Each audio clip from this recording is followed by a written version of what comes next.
Assalamualaikum warahmatullahi wabarakatuh. Alhamdulillah wabihi nasta'in ala umurid dunya waddin. Wassalatu wassalamu ala sayyidil mursalin wa ala alihi wa sahbihi ajma'in. Amma ba'du. Alhamdulillah, puji syukur kehadirat Allah Subhanahu wa ta'ala yang telah memberikan kita kesehatan sehingga dapat menjalankan ibadah puasa dan ibadah-ibadah lain di bulan suci Ramadan. Salawat serta salam tetap kita tercurahkan pada baginda Nabi besar Muhammad sallallahu alaihi wasallam yang telah membimbing umat manusia dari jalan kegelapan menuju jalan yang terang benderang, yaitu ad-dinul Islam wal iman. Hadirin jamaah yang insyaallah dirahmati Allah,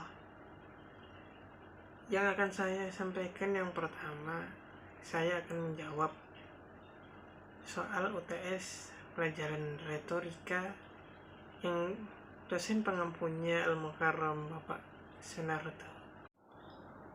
Pertanyaan yang pertama adalah bagaimana cara membuka dan menutup pidato yang baik dan menarik. Membuka pidato yang baik dan yang menarik, yang pertama adalah kita harus menyebutkan kerangka atau menyebutkan apa sih yang akan kita sampaikan di pidato kita dalam cakupan yang singkat. Kemudian menghubungkan peristiwa satu dengan peristiwa yang lain yang berkenaan dengan pidato yang akan kita sampaikan. Kemudian kita menceritakan masa lalu yang berkenaan dengan peristiwa yang akan terjadi.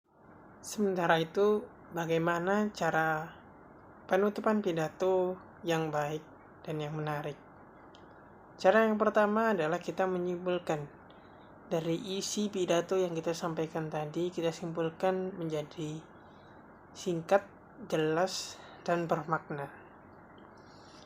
Kemudian kita memberikan sajak atau memberikan ayat-ayat Al-Quran sebagai penutup pidato kita yang menjuru tentang apa yang kita jelaskan di pidato kita. Kemudian kita memberikan klimaks atau inti, apa sih semua yang kita bicarakan itu, pokok inti sarinya itu apa. Soal yang kedua adalah apa sih perbedaan antara pidato informatif, pidato persuasif, dan pidato rekreatif. Pidato informatif adalah pidato yang bertujuan untuk menginformasikan berita atau hal baru terhadap khalayak umum yang menurut kita itu orang lain belum tentu tahu. Kemudian pidato persuasif. Pidato persuasif itu bertujuan untuk membujuk orang lain dan mempengaruhi orang lain agar mengikuti apa yang kita pidatokan kepada mereka secara sukarela. Yang terakhir adalah pidato rekreatif. Pidato rekreatif itu bertujuan untuk menghibur atau menyenangkan orang lain dalam keadaan orang lain itu lagi sedih, kecewa, atau lagi nangis terhadap masalah-masalah yang ada di dunia. Namun ketika pidato yang telah saya sebutkan tadi tidak dapat berdiri sendiri, melainkan saling melengkapi satu sama lain. Pertanyaan yang terakhir, apa sih manfaat kita mempelajari retorika? Manfaat mempelajari retorika adalah kita sebagai manusia dapat berartikulasi, dapat berbicara di depan orang, di depan khalayak umum dengan tutur kata yang baik, yang sopan, yang santun, dan sangat menarik untuk didengar. Ilmu retorika ini sangat bermanfaat bagi kehidupan kita ketika dalam bekerja, bersosialisasi dengan orang, dan lain hal. Karena setiap apa yang kita lakukan itu membutuhkan bagaimana cara kita ngomong atau berinteraksi dengan orang yang baik, yang tidak menyakiti hati dan membuat orang lain kecewa terhadap kita.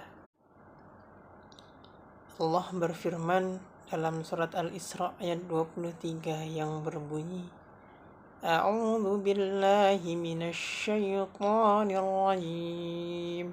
Bismillahirrahmanirrahim. Wa qada rabbuka alla ta'budu illa iyyahu wa bil walidaini ihsana. Yang artinya, dan Tuhanmu telah memerintahkan supaya kamu jangan menyembah selain Dia, dan berbuatlah baik kepada bapak ibumu dengan sebaik-baiknya. Dari surah An-Nisa ayat 26, kita dapat mengambil pelajaran bahwa